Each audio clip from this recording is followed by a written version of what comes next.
नमस्कार दोस्तों, आज हम असहयोग आंदोलन की चर्चा करेंगे, जिसमें समाज के विभिन्न वर्गों ने अपने अपने तरीके से सोच और हितों को लेकर समर्थन दिया, शामिल हुआ। इसकी सीमाओं के बारे में भी चर्चा करेंगे। सबसे पहली बात कि इसके पूर्व जो कारण थे उस पर तो नहीं जाएंगे, वीडियो लंबा हो जाएगा। सितंबर 1920 में गांधी जी प्रयास करने लगे कि जो खिलाफत आंदोलन चल रहा है मुस्लिम लीग ब्रिटिश के खिलाफ, क्यों ना इस आंदोलन में, असहयोग आंदोलन में शामिल कर लिया जाए, ताकि दोनों समूह एकजुट होकर के साथ विरोध करें तो इसका प्रभाव ज़्यादा पड़ेगा। प्रयास में लग गए। तो कलकत्ता के सितंबर 1920 के जो कांग्रेस का अधिवेशन है तो उसमें बात नहीं बनी। मुस्लिम विरोधी समूह थे कांग्रेस में, इनका विरोध करने लगे खिलाफत आंदोलन का। अंततः काफ़ी प्रयास के बाद दिसंबर 1920 में नागपुर के अधिवेशन में दोनों की मांग एक साथ करके आंदोलन चलाने की सहमति बन गई। तो जनवरी 1921 से यह आंदोलन लॉन्च किया गया।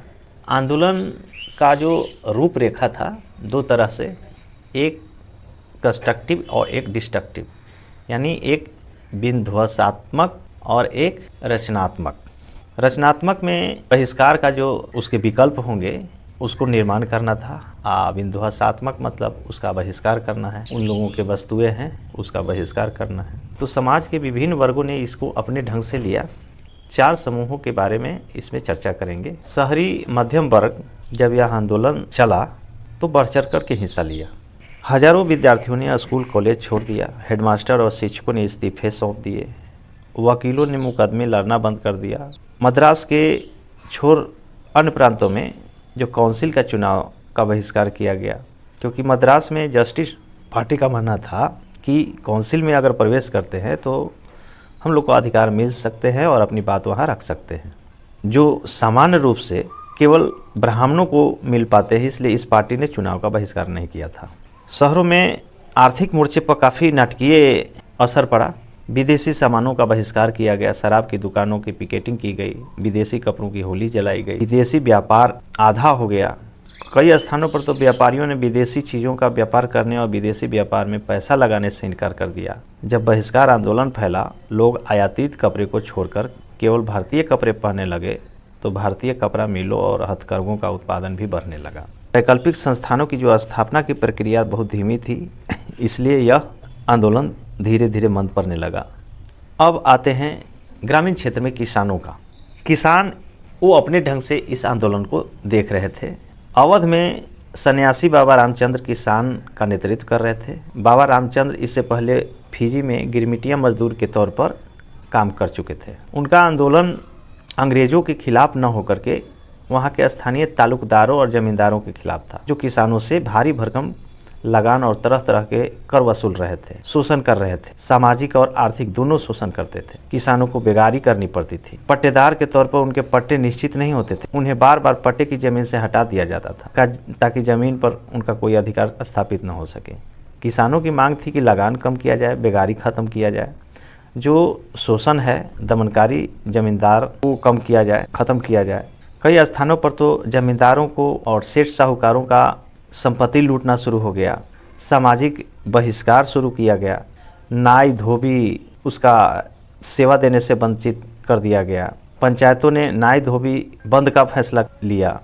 हालांकि 1920 में जवाहरलाल नेहरू ने अवध के गांवों का दौरा किया था, गांव वालों से बातचीत की और उनकी समस्या समझने का प्रयास किया था। जवाहरलाल नेहरू, बाबा रामचंद्र, कुछ अन्य लोगों के नेतृत्व में अवध किसान सभा का गठन किया। महीने भर में पूरे इलाके में, गांव में लगभग 300 से ज़्यादा संगठन की शाखाएं बन चुकी थी। जब असहयोग आंदोलन शुरू हुआ था तो कांग्रेस ने अवध के किसान संघर्ष को इस आंदोलन में शामिल करने का प्रयास किया, लेकिन किसानों का जो आंदोलन था, ऐसे स्वरूप इसका विकसित हो गए थे कि कांग्रेस का जो नेतृत्व था इससे खुश नहीं था, क्योंकि ये लोग बड़े किसान और सेठ साहूकार जमींदार का विरोध कर रहे थे और इन्हीं लोगों के फंडिंग से यह आंदोलन आगे बढ़ रहा था।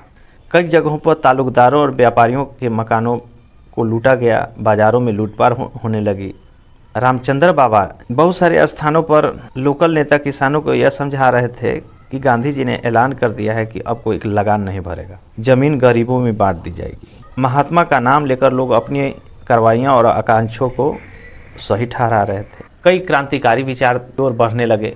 इससे कांग्रेस पार्टी डरने लगा क्योंकि बड़े लोगों का, जमींदार सेठ साहूकारों का ही ज़्यादा भागीदारी थी। उधर आदिवासी किसानों ने महात्मा गांधी का संदेश और स्वराज के विचार का कुछ अलग ही मतलब निकाला। आंध्र प्रदेश के गुडेम पहाड़ियों में एक गुरिल्ला आंदोलन फैल रहा था, वो भी हिंसात्मक, क्योंकि उस क्षेत्र के अंग्रेजी सरकार ने बड़े बड़े जंगलों में लोगों को फॉरेस्ट एक्ट के तहत नया कानून बना करके आदिवासी समूहों को जंगलों पर रहने के लिए, जंगलों पर जो निर्भरता थी, पाबंदी लगा दी गई। जंगलों में न तो मवेशी चरा सकते हैं, न जलावन ले सकते हैं, फल बीज नहीं इकट्ठा कर सकते हैं। उनकी आजीविका छीनने लगी। इससे आदिवासी काफ़ी परेशान और गुस्सा में थे। उनको लगने लगा कि ये हमारा परंपरागत अधिकार छीने जा रहे हैं। सरकार ने उन्हें सड़कों के निर्माण के लिए ज़बरदस्ती बेगारी मजदूरी करवाने लगे। इसलिए इन लोगों ने बगावत कर दी। अल्लूरी सीताराम राजू, जो उस क्षेत्र के आदिवासी नेता, इन लोगों का नेतृत्व कर रहे थे, काफ़ी धनी प्रतिभा के थे। और जब यह आंदोलन फैला तो उनको और जोश मिला और इस आंदोलन के, असहयोग आंदोलन के कार्यक्रमों को जायज़ ठहराते हुए लोगों को समझाना शुरू किया। खादी पहनने, शराब छोड़ने के लिए प्रेरित किया। उन्होंने यह दावा भी किया कि भारत अहिंसा के बल पर नहीं बल्कि केवल बल प्रयोग के जरिए ही आज़ाद हो सकता है। इसलिए गुडेम विद्रोहियों ने, आदिवासियों ने पुलिस थानों पर हमले किए, ब्रिटिश अधिकारियों को मारने की कोशिश की, स्वराज प्राप्ति के लिए गुरिल्ला युद्ध चलाते रहे। अंततः अंग्रेज़ों ने 1924 में उन्हें फांसी दे दी। अब आते हैं बगानों में। चाय के बगानों में गांधी जी के विचार और स्वराज की अवधारणा के बारे में अलग ढंग से लिया। असम के बगानी मजदूर के लिए आज़ादी का मतलब यह था कि उन चार दीवारियों से जब चाहे आ जा सकते हैं। अब उनको कैद करके नहीं रखा जाएगा। उनका आज़ादी का मतलब यह था कि वे अपने गांव में संपर्क रख पाएंगे, परिवार से मिलेंगे, बाल बच्चों से मिलेंगे, घर जाएंगे। क्योंकि 1859 के इनलैंड इमिग्रेशन एक्ट के तहत बागानों में काम करने वाले मजदूरों को बिना इजाज़त बागान से बाहर जाने की छूट नहीं होती थी। यह इजाज़त बहुत कम मिलती थी या न मिलती थी। यह आंदोलन जब फैल रहा था तो हजारों मजदूर इसके समर्थन में अधिकारियों के आदेश का अवहेलना करते हुए बागान छोड़ दिए, अपने घरे को चल दिए। और उन लोगों को लग रहा था कि अब गांधी राज आ रहा है, इसलिए अब तो हर एक को गाँव में ही ज़मीन मिल जाएगी, अब यहाँ कैद नहीं रहना पड़ेगा, अपने परिवार के बीच में खेती करेंगे, जीवन जिएंगे। हालांकि स्ट्राइक होने से, यातायात बाधित होने से बहुत लोग अपने घर नहीं पहुंच पाए, रास्ते में फंस गए। जो पकड़ा गए उन्हें मारा पीटा गया। इस तरह से हम देखें कि अलग अलग समूहों ने अलग अलग ढंग से यह आंदोलन को लिया। अंततः गोरखपुर के चौरी चौरा कांड के बाद, जिसमें 22 पुलिसकर्मी जिंदा जल गए थे, गांधी जी यह सुने कि यह आंदोलन अहिंसात्मक न होकर हिंसा के रास्ते अपना लिए हैं, तो ये आंदोलन वापस लेने की फैसला लिए। अब इसके बारे में हम इस आंदोलन की सीमाएं के बारे में चर्चा करेंगे। पहली बात कि यह आंदोलन वापस ले लिया गया कि यह हिंसात्मक हो चुका था। दूसरी बात, आंदोलन में शहरी क्षेत्रों में तो समर्थन मिला, लेकिन ग्रामीण आबादी तक इसकी पहुंच सीमित थी, क्योंकि इन लोगों का अलग अलग अपेक्षाएं थी।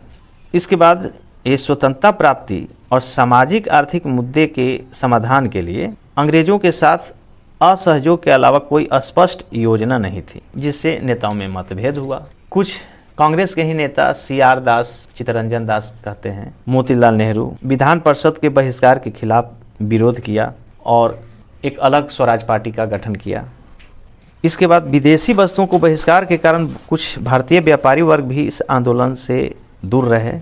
इस आंदोलन की आर्थिक शक्ति कमज़ोर हो गई थी इनके सहयोग के बिना।